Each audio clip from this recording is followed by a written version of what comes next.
Santa Claus is a legendary figure. The image of the elderly, jolly, white-bearded man in a red coat delivering bags of gifts for children during the night of Christmas Eve is associated with happiness, innocence, and fun. But very few people know that Santa Claus is also a politician. So just a little meeting with our representative from Alaska, Nick Begich, and we had a very brief discussion. First a member of the North Pole City Council, Mr. Claus has served as the town's beloved mayor pro tem in 2022. But simply being mayor of a small city far up north was insufficient for Claus's great political ambition. The time had come to finally chase his wildest dreams and fulfill his true potential. This is Santa Claus of North Pole, Alaska, here to support Senate Bill 114, Oil and Gas Production Tax and Income Tax. Santa Claus decided to run for Congress.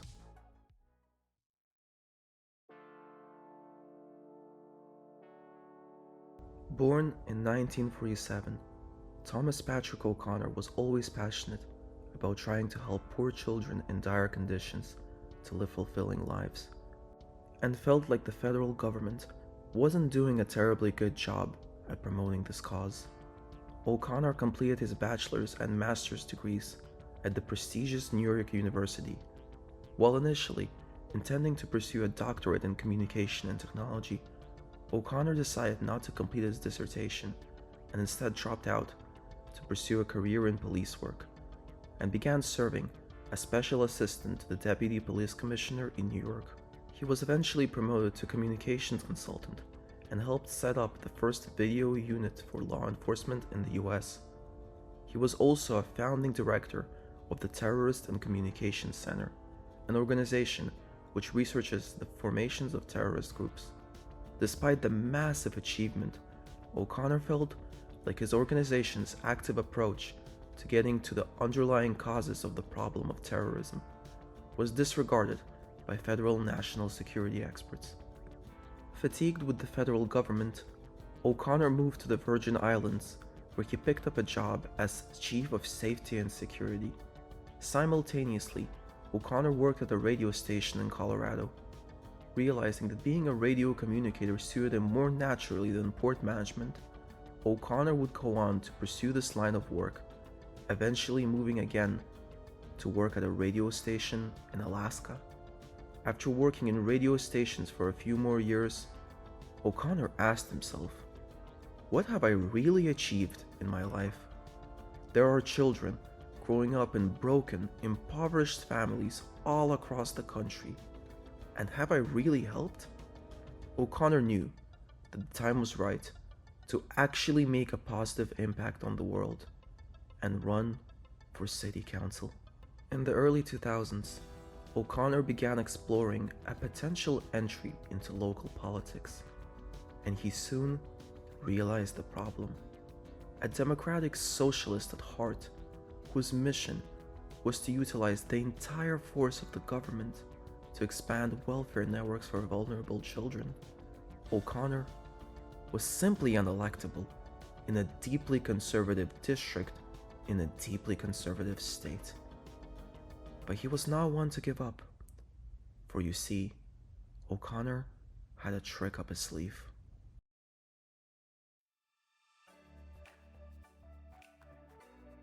O'Connor grew out his beard, bought new clothes, changed his legal name, and in 2013, he packed up his things and moved to North Pole. How did you become Santa Claus? Yeah, how did you become Santa Claus? Did you kill the previous Santa Claus? No. It's one of those ugly rumors. And I grew out my beard for fun in 2004, the year before, and it came out white, like you're seeing it now. And it was kind of a surprise to me, but a lot of people said, "Oh, you ought to do the Santa thing." So I figured, well, yeah, I'll try it. So I did as a volunteer for a lot of nonprofits around the lake, and it was well received. So that winter, I was walking to the post office in the snow, way up in the mountains, and I was praying, as monks tend to do, what should I do with this new look, and how can it benefit the greatest number of children? So right after my prayer, maybe 20 seconds after, this white nondescript car came up the road towards me, and its windows were open, so it got my attention. And just as it went by, this male voice, never saw who it was, never saw the car again, but this male voice shouted out, "Santa, I love you," like that. So I figured, well, that's a pretty quick answer to prayer. Santa Claus was born, and as he came to town, children greeted him with great enthusiasm. Right in the middle of Alaska's strongly conservative, solidly Republican rural heartland, Claus began pushing for an expanded welfare state. His policy positions include an expanded healthcare system, support for unions, an increased minimum wage, and the full acceptance of LGBT people into mainstream society. Claus's opponents were quick to point out the socialist nature of his agenda and insisted that this was not in fact Santa Claus, but simply a man in a costume. But nobody can defeat Santa Claus in North Pole. Claus was elected to the North Pole City Council. Mr. Keller? Here. Mr. Claus? Here, I've noticed that when new housing developments are popping up, many times very big corporate investors are snapping up those units to jack up the rates and make a profit for their investors. As city council member, Claus successfully advocated for a law which requires training for teachers to recognize child abuse, championed groundwater contamination concerns, pushed for the legalization of medical marijuana, and earned the 2009 Santa Claus Peace Council Award after completing a 50-state tour to promote child welfare all across the country. Moreover, every year he would put in 1,000 hours to volunteer at local community projects. And during this entire time, Claus voluntarily lowered his own salary to only receive $300 a month, arguing the politicians are overpaid. In 2022, Claus was chosen as mayor pro tem in an overwhelming vote by his fellow city council members. Santa Claus was truly at the peak of North Pole politics. Where could he possibly go from here? Sure, he could continue his welfare efforts in North Pole and make contributions to the local area, but Claus dreamed bigger. He wished to eliminate child poverty in Alaska at large. And as he stepped out of his office to speak to his people, Claus announced that he was running for Congress. The people cheered.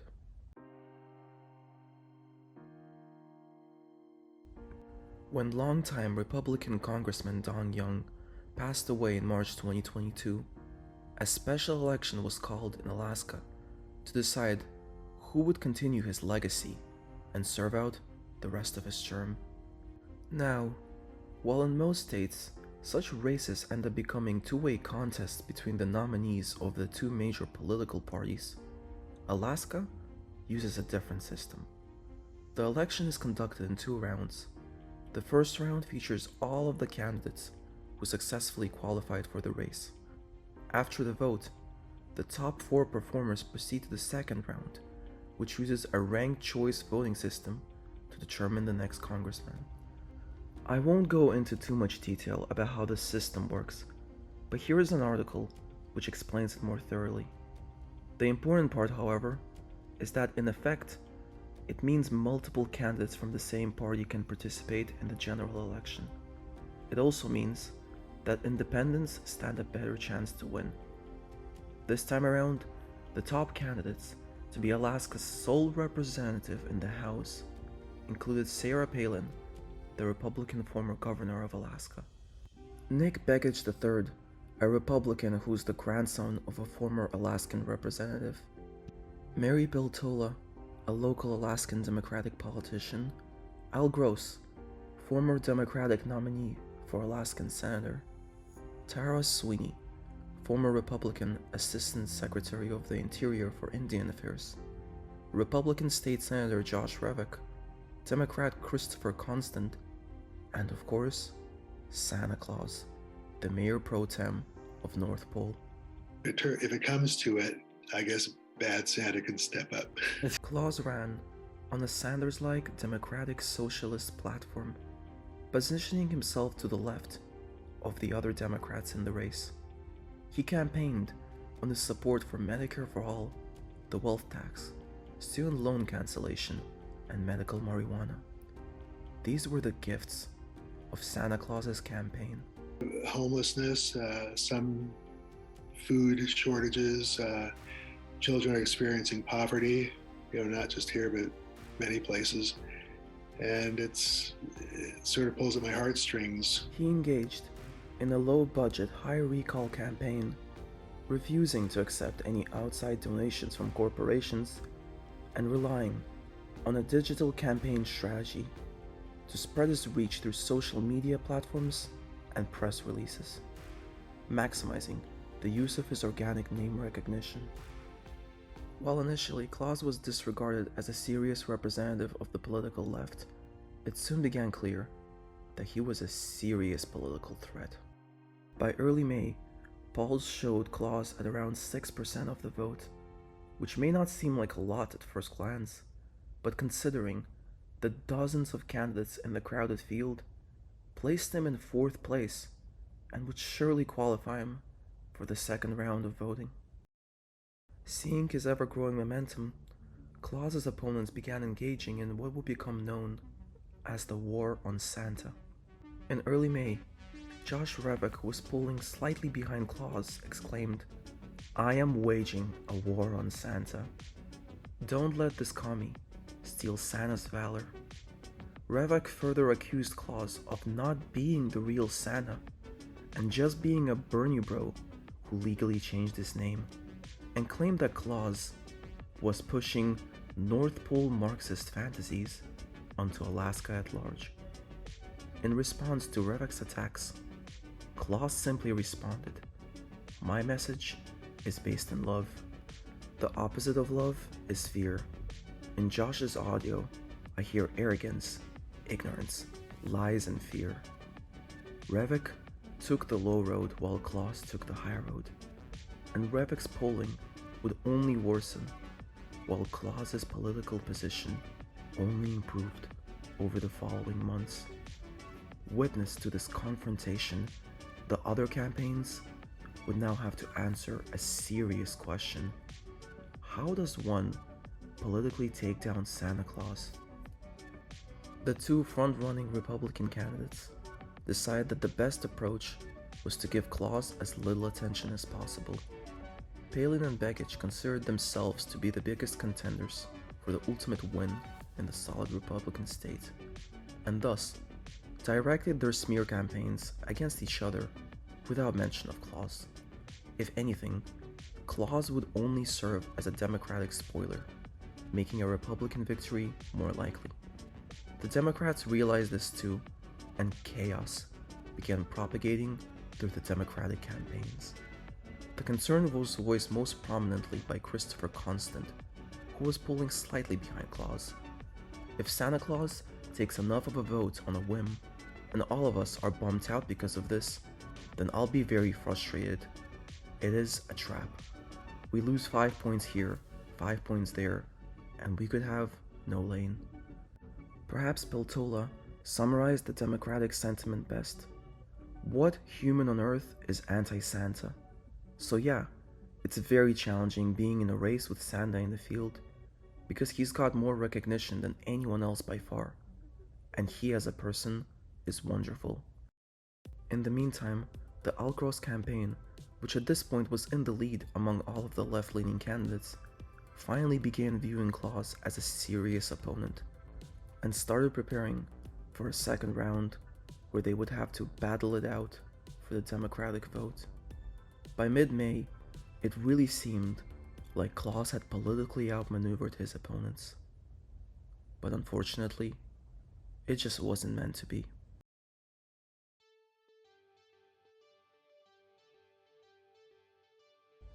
One of Claus's major appeals to the left wing was his refusal to accept donations during that campaign and funding it entirely himself with a $400 budget limit.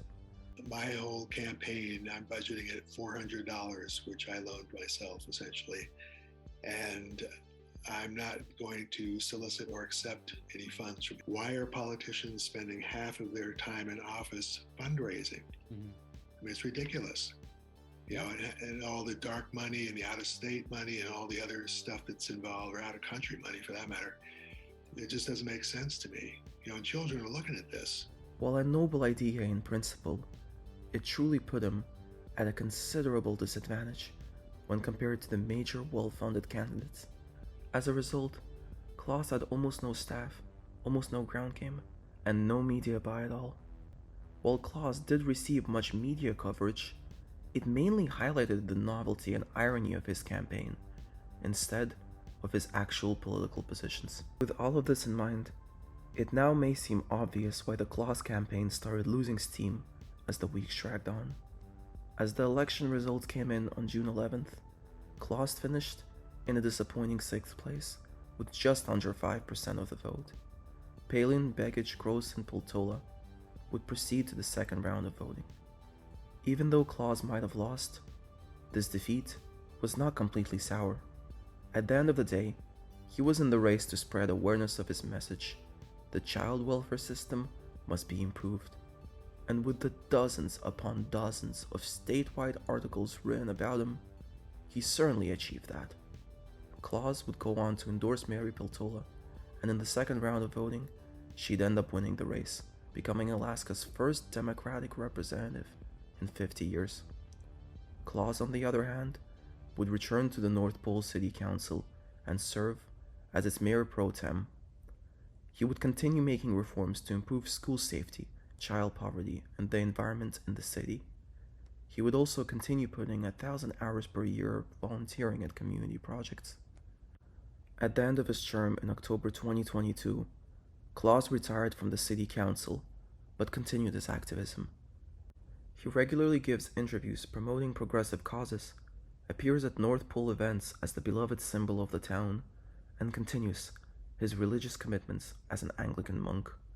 Claus has truly touched the hearts of the people of North Pole, and his legacy will live on forever. I like to keep accomplishing as much as I can on behalf of children, especially vulnerable children in dire straits. So I'm trying to use my time wisely. I use it to benefit as many children as I possibly can.